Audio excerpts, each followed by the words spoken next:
Hey Canucks fans, it is Canucks game day.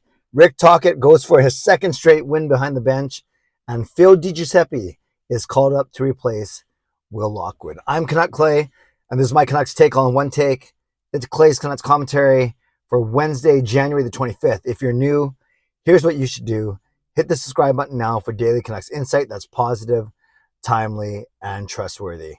Thanks to everyone who joined me for my stream last night. A big stream. And people were excited about the Canucks win. They're intrigued to see what Rick Tocchet would do. I'll cover that in a second. But let's talk about tonight first. Tonight, the Vancouver Canucks are in Seattle. So they played last night here, go down to Seattle for a weird one-game short road trip. Then they're back on Friday to host Columbus for their final game before the All-Star break. Now, for tonight, we know of at least one change. I don't know if he's going to play or if he's going to be the extra. So Will Lockwood got injured at the end of the second period last night. So Phil Giuseppe was called up from Abbotsford, and we will see if he simply slides in to Lockwood's place in the lineup or if he's kind of insurance, and we'll see if Lane Peterson actually slides into the lineup. Other than that, I'm guessing they're going to go with the same lineup as last night. Why not? And I'll get to Chicago in a second, but they won. They look good doing so. And I think the only change might be Spencer Martin in net. Colin Delia went last night, got the win, but it's back-to-back. I know it's only easy travel, but it's still travel. So I fully expect it to be Spencer Martin in net.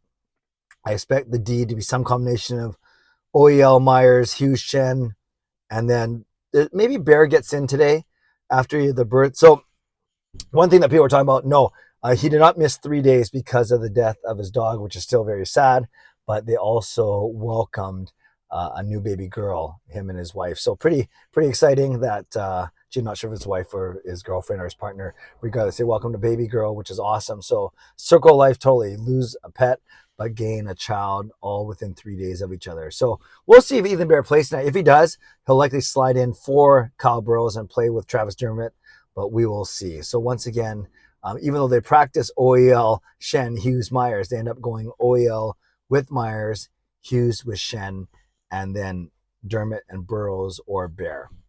Up front, the Canucks, they started the game with Horvat, Besser, Stevnica, and then Miller, Garland, Dries, and then Petey with the two Russians, and then Joshua, Lazar, Lockwood. But when Lockwood got hurt, it was actually Dakota Joshua who got put up to the top line with Horvat and with Besser.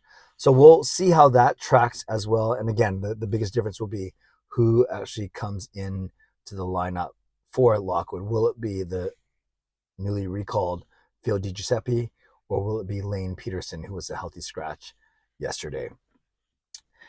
Kraken, despite how well they've been playing this season, have never beaten the Canucks in regular season action. I think they're 0-6 now. Does that sound right? 0-5, 0-6. They play each other 4 times. They got one more. Yeah, I guess they're 0-6. So hopefully, well, it depends what you want, I guess. We'll see if the Canucks end up extending that streak to 7 straight games. Give me your score prediction. It was close. I said 4-2, and it was 5-2 win Canucks. I think they're going to win tonight. I really do, and I think it's going to be 3-2 tonight. So I'm going 3-2 Vancouver, and I'm going to say that JT Miller scores the first goal for the Vancouver Canucks. Give me your score prediction and give me your first Canucks goal scorer. I want to talk quickly about last night's game. I know I did my post-game show last night, and I get that the Chicago Blackhawks are a pretty bad team. I get that they're one of the only 5 teams that have fewer points than the Canucks in the standings. So if Chicago is doing everything that they can to ensure the best chances they can for Connor Bedard, they did a pretty good job last night. They got 14 shots on net. Vancouver outshot Chicago 48-14. And of those 14, only 5 came at even strength. 9 came on their 3 power plays. So 5 came at even strength. So they had 5 even strength shots in the entire game, which is not very good. Taves was barely noticeable. Kane wasn't that noticeable except for his goal. I guess so that makes you noticeable. And getting smoked by Dakota Joshua. I'll talk about the Canucks in a second. But so I get that the Colorado Avalanche, what am I talking about? I get the Chicago Blackhawks are not a good team. Full stop, period. I also get, and I'll get to this at the very end of the video, that many fans want the Canucks to lose because it increases your chances of winning the lottery. I get that too. But I also get that the Canucks probably wanted to win last night to block out, to eradicate some of the noise that's been going around the team the last 2 weeks. And they want to show well for their new coach, Rick Tocchet. And usually, and we saw it last year with the Boudreau bump, usually teams will play well, at least for the first little bit, under a brand new coach because you're trying to make a first impression. And the coach is coaching hard to win. And coach also had Gonchar and Foote down there along with King and Yo. So there are 5 coaches on the bench last night, which is a lot. But overall, I'm not surprised that the Canucks won last night because you knew that the Canucks were going to play hard. You knew not just for their new coach, but for themselves. And you knew that Chicago wasn't that good. And it became very apparent. Even though the Canucks had to battle back from two different deficits, they ended up winning quite easily, 5-2. Interesting when you look at Tocchet's deployment. Oliver Ekman-Larsson. Supposedly these guys don't like each other. Allegedly, but Ekman-Larsson led all defensemen in ice time with 23 minutes, and then Horvat had 23 minutes, but then everyone else had under 20 when it came to forwards, including guys like Petey and Miller, which Rick Tocchet wants to do is he wants to lessen some of the minutes of their big players, their big stars. So if you lessen the playing time of some of your big stars, that means your bottom 6 is going to have to come through, and they certainly did last night with Dakota Joshua and Sheldon Dries.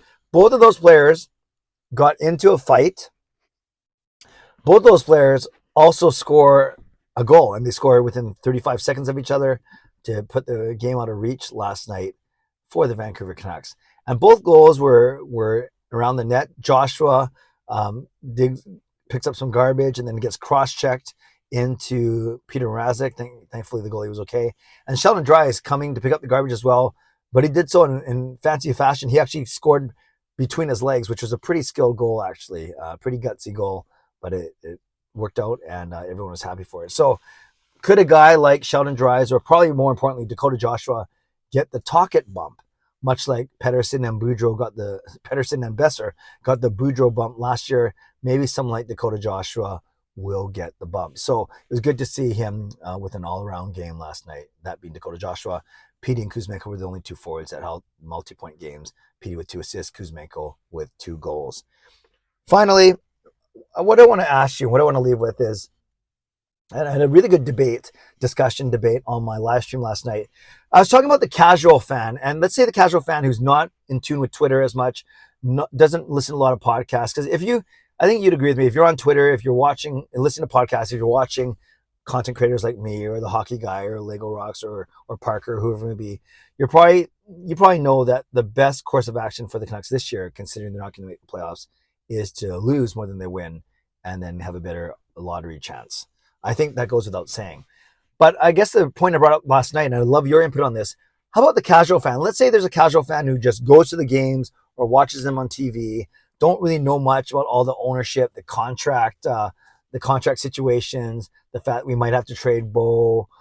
Let's just say it's someone who's pretty casual, not a lot of podcasts, not a lot of YouTube, not a lot of Twitter, maybe, just kind of someone who simply turns on the game and watches it. Do you think that they want the Canucks to win?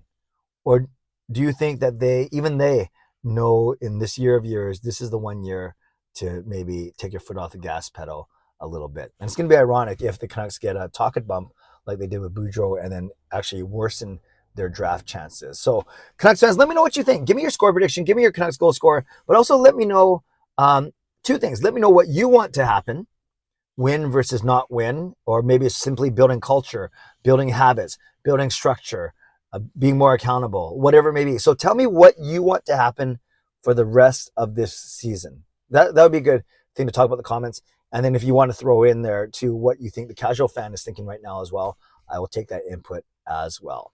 So give me all those things in the comments. We'd love to redirect and reply. As always, shout out to my sponsors, Van City Experts Real Estate, Perform and Transform, Personal Training and Weight Loss.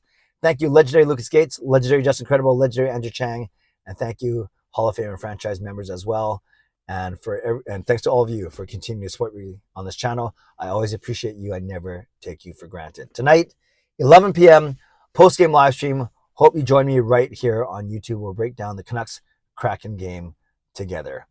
As always, subscribe if you like to, like this video if you like to, leave a donation, become a member, upgrade your membership if you like to, and definitely leave a comment down below if you like to. First Canucks goal scorer, score prediction, and what do you want to happen? What do you want the Canucks to do for the rest of this season? Stay safe, stay healthy, take care of yourselves and take care of each other. Have a great day and enjoy the game. God bless, and go Canucks go.